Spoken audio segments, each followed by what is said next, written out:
today's session, Association Analysis Part 4, we are going to explore the next topics related to association analysis. So, in continuation with the previous topic, we need to get into the next topic, namely candidate generation and pruning. So, in Association Analysis Part 3, we have dealt with a priori generation function. We have analyzed about a priori algorithm, which is used to generate the frequent item set. But when we are trying to utilize the a priori gen function, specifically in the a priori algorithm, the candidate item set, okay, trying to generate the respective candidate item set, it is being done in two steps. The first and foremost is candidate generation, and the next one is candidate pruning. So in candidate generation, it is an exclusive operation. It tries to generate new candidate K item set based on the previous frequent item set, which means if suppose we are in level 2, okay, so level 3 candidate item sets can be generated by considering level 2 frequent K means frequent item set. So in a particular level, if we are in level one particular level, the next level candidate item sets, how are we going to generate? We are going to concentrate upon candidate generation operation. Having generated all the candidate item set, it doesn't mean everything is going to be valid. So certain candidate item sets needs to be pruned. It has to be removed in order to determine the frequent item set. So this is a usual diagrammatic representation I present in order to get the flow of the approaches. So we are typically over here, the key operations of a priori principle, namely candidate generation and candidate pruning. As I keep mentioning, the completed topics I have just highlighted with red, and the current topic I highlighted with green. So in this session, we are going to deal with candidate generation, the various approaches or the methods used for candidate generation, and finally candidate pruning. So when it comes to candidate generation and pruning, what is the need? What is the requirement? Why do we go for candidate generation procedure? The first and foremost thing, we try to concentrate on the aspect like we shouldn't go for generating lot many candidates. When we just try to develop the frequent item set lattice or the candidate lattice or candidate items, when we try to represent it as a lattice, we try to get lot many candidates. So we need to avoid generating too many unnecessary candidates, and obviously the candidates which are not frequent shouldn't be considered. Next one is, as a contradictory to this, equally frequent item set shouldn't be missed out also. We shouldn't lose out any frequent item set. We shouldn't give a chance to miss out any frequent item set. And third important thing is trying to avoid redundancy. The same candidate item set shouldn't be generated more than once. So as we have seen in the previous sessions, we get to know every particular procedure starts with the brute force method. So it is a direct shot, okay, direct way of solving a particular problem. Rather, we try to figure out the better approaches. So similarly, for candidate generation procedure also, we have brute force method followed by Fk-1 cross F1 method and Fk-1 cross Fk-1 method. So first to start with brute force method, it is very direct and simple. In brute force method for candidate generation, we consider every K item set to be a potential candidate, and we start applying the candidate pruning step, which means we are trying to consider all the candidate item sets which are generated, and then we go for pruning. So obviously it is going to create an overhead, because when we try to consider all the candidate item set, it goes very, very expensive. It is extremely expensive in order to seek out the frequent item set from this set of candidate item set. So if you consider this diagram over here, on the left hand side, in this item list, this is the set of items, the domain of items I've considered, and this is the candidate generation. At one particular level, I have this candidate. But in brute force approach for candidate generation, what are we trying to do?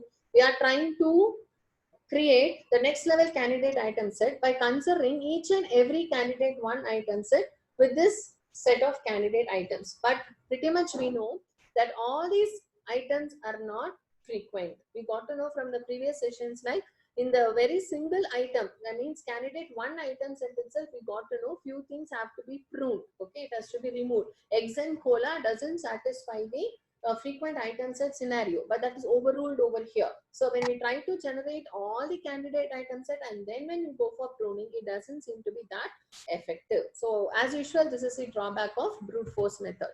So when we proceed with candidate generation method, the first one we are considering is Fk minus 1 cross F1 method.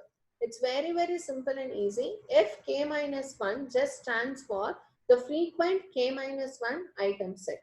Okay. So if suppose currently I'm in frequent k minus 1 item set, I'm in level k minus 1. I'm trying to generate level k by merging this level k minus 1 with frequent 1 item set. But I'm very clear over here. I'm considering only frequent 1. Means among the candidate item sets of level 1, I'm taking only the frequent item set.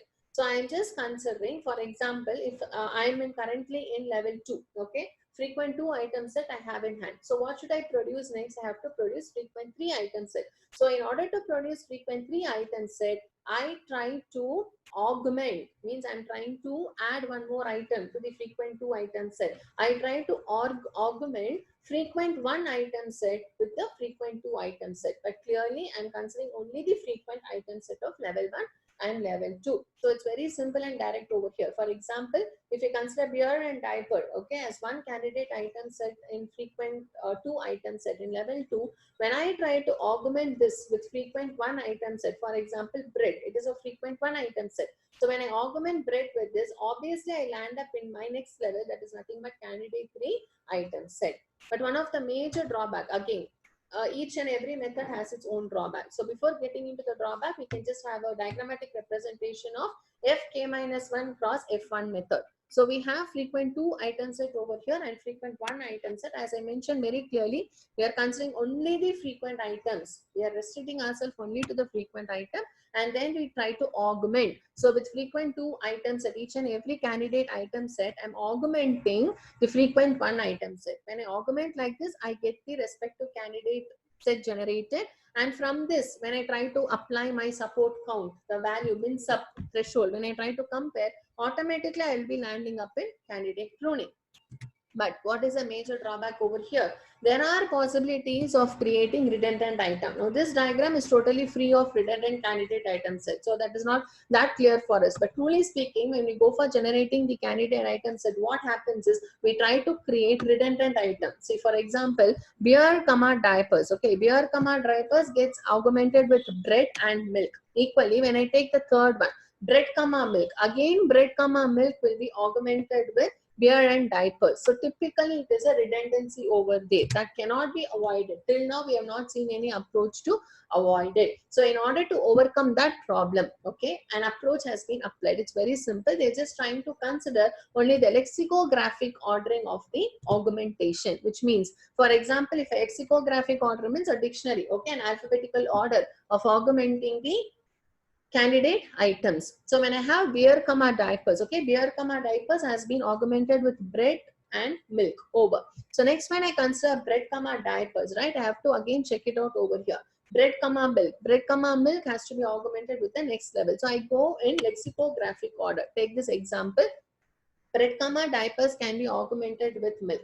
But in future, when I come to diapers, milk, okay, it shouldn't be augmented with bread nor bread, milk, okay, with diapers, because it violates the lexicographic ordering condition. So when I consider this bread, diapers, okay, bread, diapers can be augmented only to the next level. That's very important. So beer, diapers, I augment with bread, right? Bread is not there, and then with milk. Beer, diapers, bread.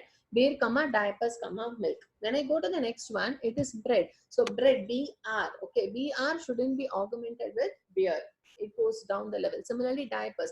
Diapers, milk cannot be augmented with beer or bread over here. It can proceed only to the next level, which is already done. So we avoid the redundancy in this manner. Okay, so sticking on to the lexicographic ordering, the major drawback of redundancy of candidate item sets, or rather the frequent item set, is followed in Fk minus 1 cross F1 method. So obviously this method is very much better than the brute force approach. Once again, I'm repeating, we are considering only the frequent item set of level 1, which we are augmenting to the next level. So if I am in level 2, I am trying to augment the frequent item set of level 1 with level 2, through which I create level 3 frequent item set. So Fk minus 1 stands for F2, level 2 over here, augmented with F1. This into stands for augmenting with F1. I get my next level, that is F3, for example, a frequent item sets of level 3. For example, if I am in level 5 for say, next is level 6. So for level 5, utilizing the frequent item set of level 5,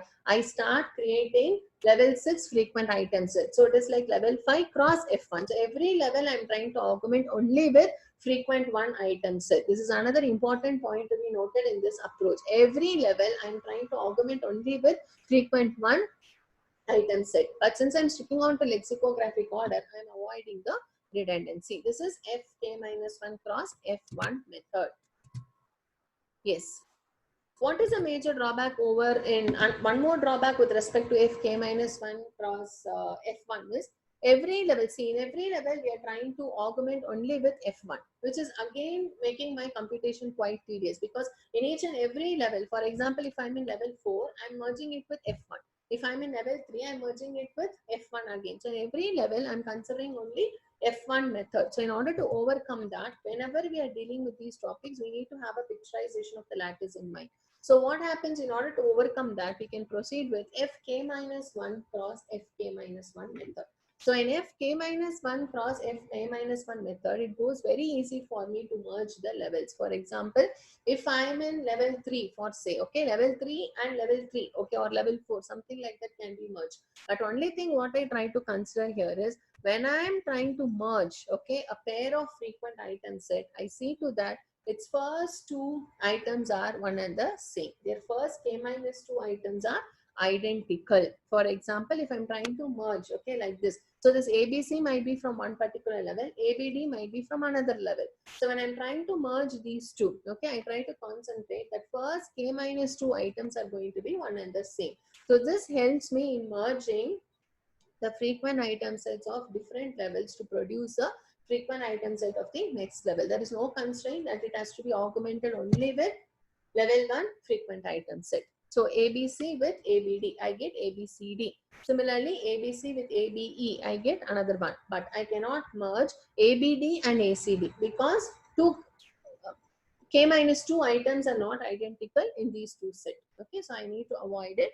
So prefix of length 1 is not considered. Prefix of length 2 has to be common in order to merge it. So this is Fk minus 1 cross Fk minus 1 method. So if you consider over here, okay, when I try to apply the same candidate K item set generation, it goes easy over here. I have beer and diapers, okay, beer and diaper, beer, diapers, bread, diaper, beer, diaper, it goes on like this. Similarly, bread, diapers, okay. So after this, when I go, okay, I will be landing up in a set of frequent items. When I try to merge it over there, I get to know bread, diapers and milk. It might be something like bread, diapers and beer, bread, diapers and milk goes on. So finally I land up in bread, diapers and milk, which is going to have the maximum support count. So that is considered to be the best candidate item set, or rather the frequent item set. So the frequent item set, bread comma diapers and bread comma milk. So here I am taking 2 and 2, right? So when I take candidate 2 item set, obviously the first one has to be common.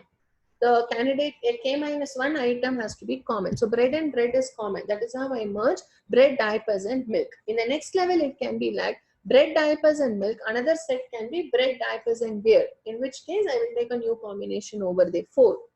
I get 4 valued from candidate item set. So the algorithm does not have to merge, okay, beer comma diapers and diapers comma milk, because K minus 1 items are not common over here. Okay, beer and diapers are not common. It's entirely different. So we don't go for merging these two. Okay, it's entirely different. So this is how Fk minus 1 cross Fk minus 1 approach works. So any particular candidate item set in any levels can be merged, provided K minus 2 candidate item sets are common. This is how we provide the subsets.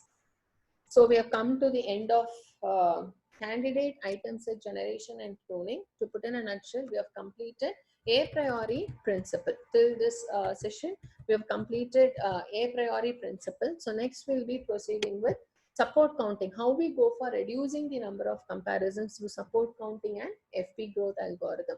So the next topic related to support counting will be dealt in association analysis part 5. Thank you.